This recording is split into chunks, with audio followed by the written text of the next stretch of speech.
IVM.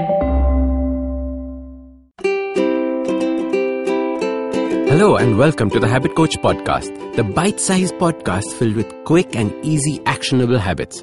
Remember, great habits create that awesome life. I am Ashdin Doctor, your habit coach. Today's fun fact of the day has to do with clutter.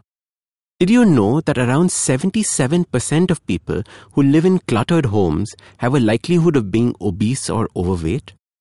About 1.4 million people in America alone have been diagnosed with hoarding as a clinical disorder. What's interesting about hoarding is that people don't hoard because they are greedy, but because of fear.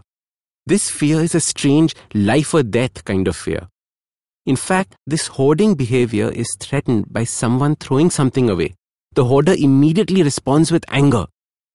Now, we may not all be hoarders and live with 7-foot-high piles of newspapers or 3,000 garden gnomes. We all tend to create clutter in our lives. Physical clutter in our room, on our desks, in the bathroom. Mental clutter, that half-finished task or conversations that we have had in the past. Clutter on our phones with apps that we have downloaded and not used. The important thing is to learn that clutter grows and grows and grows. As you live, you pick up things along the way. If you do not learn to put them down afterwards, you end up with your hands full. It's like walking into a supermarket. You didn't take the shopping cart because you only wanted to buy some chewing gum. 15 minutes later, your arms are full, you have a packet of bread dangling from your mouth, dropping things on the floor as you walk. Clutter is a part of life. What is interesting is that 80% of what we keep, we never use. We wear only about 20% of the clothes that we own. And there are so many studies that show the effect of clutter on productivity of individuals. For example, a disorderly room increases creativity of participants, while an orderly room increases their critical reasoning. In a 2013 study, people in orderly rooms chose an apple over chocolate, 67% of the time, while those in a cluttered room chose the chocolate. Chances are we do not realize our environment is cluttered, and this is because we see it every day. We see things that do not belong where they are, but don't put them away. Sometimes we buy the same thing twice because we couldn't find it the first time around. We keep telling ourselves, next time when I'm cleaning the house, I'll put it away. However, there is never a next time. I've always had my room disorganized. And my mom often jokes with me saying that the only time my room looks tidy is when I have an important meeting there or if there's a party. That's the only time I used to tidy up. I would be proud of my mess and the fact that I knew where everything was in my mess.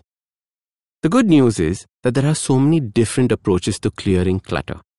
These are all gaining popularity. One approach is that of minimalism, where you only have what you absolutely need.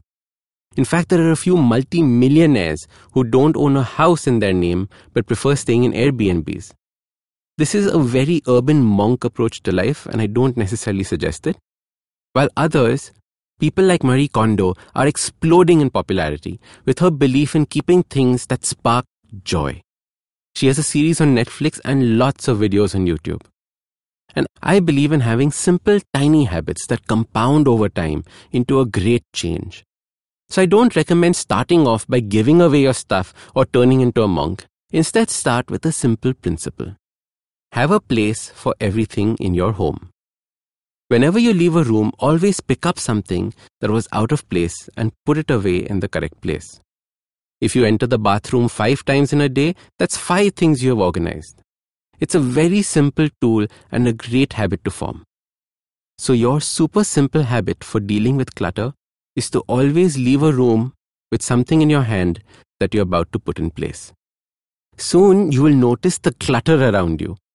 You will see the blind spots and even wonder to yourself, how did that even get there? So start these habits and share with us your progress using the hashtag #TheHabitCoach. If you like this podcast, don't forget to check out other interesting podcasts on the IVM network. You can listen to us on the IVM Podcast app or ivmpodcast.com. You can also follow us on social media. We are at IVM Podcasts on Twitter and Instagram. If you want to reach out to me, I am Ashdin Doc on Twitter and Instagram.